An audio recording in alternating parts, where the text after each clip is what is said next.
Conor Benn vs. Chris Eubank Jr. prediction. I don't do concrete predictions, you silly wabbits, cause it's boxing and anything can happen like a walk through Neverland Ranch. However, the eyeball test clearly shows that this fight's a monster truck versus a VW bug. Conor is jumping higher than Vince Carter to middleweight, catapulting up 3 weight classes. So this dictates Chris will simply be bigger and stronger. But the implication of a rehydration clause might stop that notion dead in its tracks like a crossing guard. Will Eubank Jr. be more drained than Ron Jeremy after a long day at the office? At the initial weigh-in, where Chris missed weight by a fraction of a pound, he looked like the crypt keeper on meth and was extremely drawn. So will the roughly 12 hours he gets between the morning weigh-in and the fight itself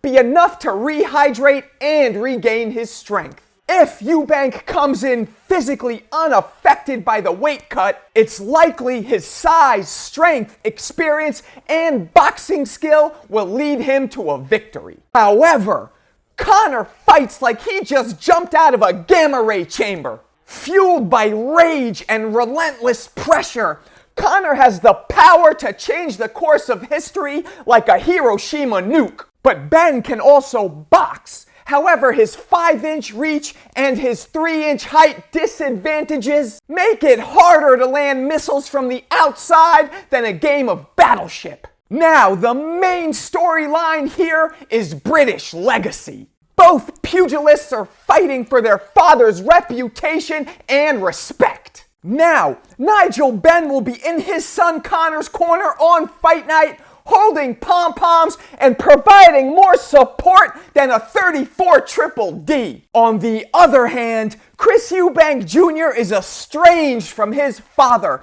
who's publicly denounced his son and won't attend the fight. So this begs the Freudian question: does paternal love and support build a hitman's mentality in the squared circle? Or are shame, revenge, and independence the ingredients of a true champion? Tune in tonight on DAZN to find out.